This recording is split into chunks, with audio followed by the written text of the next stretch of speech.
వృశ్చిక రాశి గురించి మాట్లాడుకుందాం. ఇక నెక్స్ట్ వృశ్చిక రాశి అంటే వీరు వాస్తవంగా సంతాన విషయాల మీద ఏదో చేద్దాం అనుకుంటారు, అవి వారి చెప్పి కోచింగ్ చేస్తారు. అలాగే అడ్మినిస్ట్రేషన్ ఇది చేద్దాం అది చేద్దామని పాపం సిస్టమేటిక్గా రన్ చేసుకుని వస్తారు. అంతా చేసిన తర్వాత ఎక్కడో చిన్న పొరపాటు పడతారు. ఉదాహరణకి ఒక ఎలక్ట్రికల్ వర్క్ ఉందనుకో, వైర్లు గీళ్ళన్నీ కలుపుకుంటూ వస్తారు, కలుపుకుంటూ వచ్చి తీసుకొచ్చేది ఎక్కడెక్కడో పెట్టేస్తారు కదా, ఆ సాకెట్ బోకెట్ ఏదో ఉంటుంది, ఆ పెట్టుకోవట్లో ఏదో ఎక్కడో ఒక చోట ఆ ప్లస్ మైనస్ కలుస్తుంది, ఫ్యూజ్ ఎగిరిపోతాయి. అంటే ఎగ్జాంపుల్ చెప్తున్నాను. కాబట్టి చిన్న పొరపాటు కారణంగా మొత్తం ఇబ్బంది పడేటువంటి అవకాశాలు వస్తాయి. అలాగే ముఖ్యంగా లేడీస్గా ఉండేవారు వంట చేసేటప్పుడు కొన్ని జాగ్రత్తలు తీసుకోవాలి.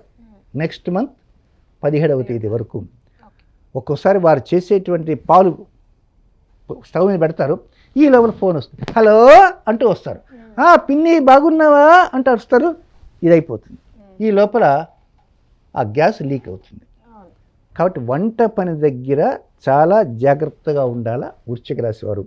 అలాగే పిల్లల విషయంలో మీరు జాగ్రత్తగా తీసుకుంటారు, కానీ ఒక్కోసారి ఇరువురికి సంతానానికి మీకు సయోచిత ప్రాపర్గా కుదిరే ఉండదు. కాబట్టి ఒక మెట్టు దిగి రాజీపడి బుజ్జగించే వ్యవహారంలోకి వెళ్ళాలి. అంటే అటు బుజ్జగిస్తే ఎట్లండి, నెత్తినెక్కి కూర్చుంటారు అనుకో. ఈ పరిస్థితి సింహ సంక్రమణం, ఈ రవి శని ఎదురెదురు బుదురెదురు ఉన్నాయి కనుక కొంచెం ఒక మెట్టు దిగి నాయన అమ్మ ఏదో కాకా పట్టాలి. అది వృశ్చిక రాశి వారికి.